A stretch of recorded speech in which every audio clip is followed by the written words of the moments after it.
यहाँ पर आप इमेज में देख पा रहे हो दोस्तों, एक हमारे पास एक कॉन्टैक्टर है दोस्तों। कॉन्टैक्टर में एक प्रॉब्लम देखने को मिलता है, कई बार हमारा कॉन्टैक्टर क्या रहता है दोस्तों, पिकअप नहीं होता है दोस्तों।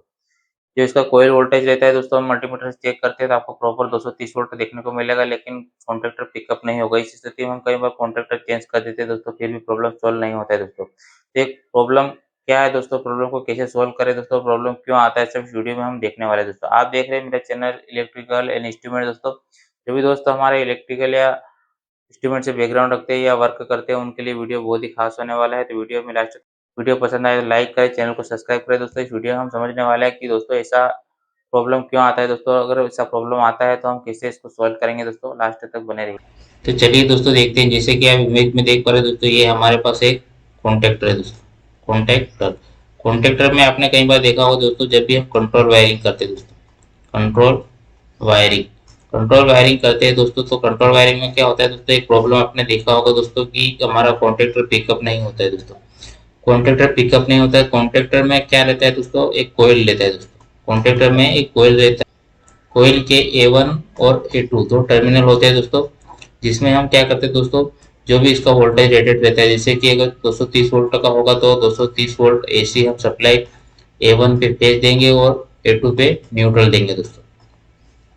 जैसे ही इसको फेस और न्यूट्रल देते हैं तो हमारा कॉन्टैक्टर क्या होना चाहिए दोस्तों, पिकअप होना चाहिए दोस्तों। लेकिन कंट्रोल वायरिंग में कई बार अपने प्रॉब्लम आती है कि फेज और न्यूट्रल देते हैं A1 और A2 पर, लेकिन हमारा कॉन्टैक्टर पिकअप नहीं होता है दोस्तों। जब भी हम मल्टीमीटर से चेक करेंगे तो आपको यहाँ पर वोल्टेज प्रॉपर देखने को मिलेगा, यानी कि 230 वोल्ट ऐसे आपको वोल्टेज देखने को मिलेगा दोस्तों। इसमें क्या होता है, कंफ्यूज हो जाते हैं हम कई बार कि वोल्टेज तो आ रहा है लेकिन कॉन्टैक्टर पिकअप नहीं हो रहा था, आपका कॉन्टैक्टर को चेंज कर देते हैं, रिप्लेस कर देते हैं, फिर भी प्रॉब्लम आपको देखने को मिलता है दोस्तों।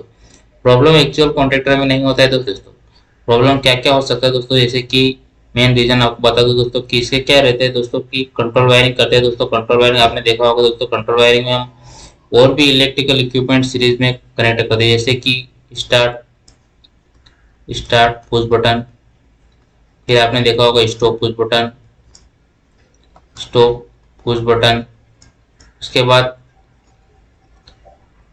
कोई रिले हो गया, या फिर इंटरलॉक कॉन्टेक्टर, इंटरलॉक कॉन्टेक्टर, या फिर पीएलसी और डीसीएस आउटपुट, डीसीएस या पीएलसी का आउटपुट। ऐसे कई हम क्या करते हैं दोस्तों, सीरीज में कनेक्ट करते हैं दोस्तों। सीरीज में कनेक्ट करते हैं दोस्तों तो क्या होता है दोस्तों, सीरीज में कनेक्ट करेंगे तो यहाँ पर जैसे कि ये कोई कॉन्ट्रैक्टर है दोस्तों, कॉन्ट्रैक्टर का अगर हम रेजिस्टेंस चेक करेंगे दोस्तों, रेजिस्टेंस चेक किया, जैसे कि मैंने 2300 रेजिस्टेंस आया दोस्तों, 2300 ओम्स रेजिस्टेंस आया दोस्तों। अब मुझे अगर करंट निकालना है दोस्तों, एग्जाम्पल के लिए मुझे इस कॉन्ट्रैक्टर का करंट निकालना है, तो क्या होगा दोस्तों, करंट निकालूंगा, जैसे कि करंट निकालने के लिए ओम्स लॉ का यूज करेंगे दोस्तों। करंट निकालने के लिए ओम्स का नियम यूज करेंगे। करंट निकालने के लिए वोल्टेज को डिवाइड करेंगे रेजिस्टेंस से। एग्जाम्पल के लिए हमारे पास जो वोल्टेज है वो 230 वोल्ट है दोस्तों, 230 वोल्ट, और रेजिस्टेंस अगर हम मान लेते हैं 2300, हमने चेक किया था 2300, तो इसका करंट निकल के आएगा 0.1 एम्पियर। ये इसका करंट है दोस्तों। हमें यहाँ पर कॉन्ट्रैक्टर को 0.1 एम्पियर चाहिए दोस्तों पिकअप होने के लिए दोस्तों। अब होगा क्या दोस्तों, हम जितने भी जैसे कि स्टार्ट पुश बटन है, स्टॉप पुश बटन है, रिले है, ये सब हम सीरीज में कनेक्ट करते हैं दोस्तों। सीरीज में कनेक्ट करने से होगा क्या दोस्तों, सीरीज में कनेक्ट किया तो इसका क्या होगा दोस्तों, रेजिस्टेंस बढ़ जाएगा दोस्तों।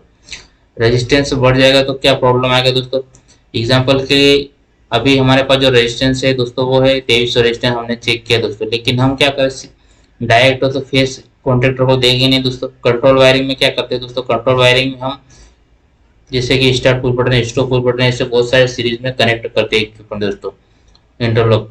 तो फिर क्या होता है दोस्तों, हमारा रेजिस्टेंस बढ़ जाएगा दोस्तों। एग्जांपल के लिए अभी जो रेजिस्टेंस है 2300, अब हम क्या करेंगे दोस्तों, अगर रेजिस्टेंस अगर बढ़ गया, जैसे कि एग्जांपल के लिए अगर रेजिस्टेंस 5300, ये रेजिस्टेंस हमारा बढ़ गया दोस्तों। पहले वाला जो रेजिस्टेंस था जैसे कि 2300, ये रेजिस्टेंस हमने कैसे बढ़ा दोस्तों, हमारा हम इक्विपमेंट जो अलग से लगा रहे, जैसे कि स्टार्ट बटन हो गया, स्टॉप पुश बटन हो गया, रिले हो गया, या फिर कई बार क्या करता है दोस्तों, स्पार्किंग होता है। स्पार्किंग होने की वजह से क्या होता है दोस्तों, जो वायर में कोरोजन लग जाता है या न्यूट्रल प्रॉपर नहीं मिलता है। न्यूट्रल आपको यहाँ पर आप चेक करोगे तो देखने को मिलेगा, लेकिन अभी जैसे नॉर्मल कंडीशन, जैसे कि ये नॉर्मल कंडीशन है, अभी हमारा कॉन्ट्रैक्टर किस कंडीशन में दोस्तों, ऑफ कंडीशन में।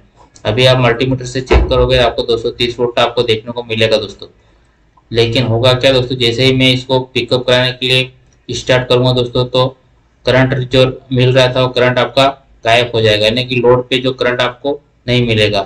तो आपको देखने को मिलेगा, मल्टीमीटर चेक करोगे आपको देखने को मिलेगा, जिससे कि इसको स्टार्ट करूंगा तो करंट आपका गायब हो जाएगा दोस्तों। तो वो क्या होता है दोस्तों, कोरोजन की वजह से वो जो न्यूट्रल प्रॉपर नहीं मिलेगा, तो आपका जो रेजिस्टेंस है वो बढ़ जाएगा दोस्तों। रेजिस्टेंस एग्जांपल के इक्विपमेंट लगाने से रेजिस्टेंस हमारा बढ़ गया, तो टोटल रेजिस्टेंस कितना हो जाएगा आपका 7600। ये रेजिस्टेंस हो गया। अब मुझे करंट निकालना है, तो क्या करूँगा दोस्तों, मैं करंट निकालने के लिए वोल्टेज यानी कि 230 वोल्ट में डिवाइड करूँगा 7600 ओम्स, तो क्या होगा दोस्तों, हमारा करंट निकल के आएगा दोस्तों। करंट कितना निकल के आएगा, 0.03 एम्पियर ये करंट निकल के आया दोस्तों। अब मुझे जो करंट कोयल जो कॉन्टेक्टर को करंट चाहिए था दोस्तों, कितना चाहिए था दोस्तों, 0.1 एम्पियर दोस्तों। अब हमारा जो केबल का रेजिस्टेंस बढ़ गया, या फिर जो कोरोजन की वजह से या न्यूट्रल प्रॉपर नहीं मिलने की वजह से जो रेजिस्टेंस बढ़ गया था दोस्तों, रेजिस्टेंस बढ़ेगा तो हमारा करंट क्या हो गया, कम हो गया दोस्तों। कोयल को रेजिस्टेंस चाहिए था 0.1, और हमारे पास जो करंट है दोस्तों कितना है, 0.03 एम्पियर, तो हमारा कॉन्टेक्टर पिकअप ही नहीं होगा दोस्तों। तो इस प्रॉब्लम ऐसी मिल तो ऐसी प्रॉब्लम का सोल्यूशन करने के लिए आपको क्या करना पड़ेगा दोस्तों, वायर चेक करना पड़ेगा, न्यूट्रल प्रॉपर है दोस्तों, कनेक्शन टाइट कहीं लूज तो नहीं दोस्तों, स्पार्किंग की वजह से कहीं कोरोजन तो नहीं, सब चीजें चेक करनी पड़ेगी दोस्तों आपको कंट्रोल वायरिंग में। या फिर इनमें जो स्टार्ट पुश बटन है, स्टॉप पुश बटन है, इसमें कोई हम पुराना तो यूज नहीं करें दोस्तों, कोरोजन की वजह से आपको प्रॉपर करंट जो है दोस्तों हमारा ड्रॉप होता है दोस्तों। मतलब रेजिस्टेंस बढ़ेगा, तो रेजिस्टेंस बढ़ेगा तो करंट आपका कम होगा दोस्तों, तो हमारा कॉन्टेक्टर पिकअप नहीं होगा दोस्तों। इस तरह से आप कॉन्ट्रेक्टर पे डाउट ना करके आप ये सब चेक करें दोस्तों। कई बार हम क्या करते हैं, कॉन्ट्रेक्टर को चेंज कर देते हैं, फिर भी प्रॉब्लम आपको वही का वही देखने को मिलता है दोस्तों। तो आज के वीडियो में दोस्तों इतना ही। वीडियो पसंद आए तो लाइक करें, चैनल को सब्सक्राइब करें दोस्तों। मिलते हैं नेक्स्ट वीडियो में दोस्तों।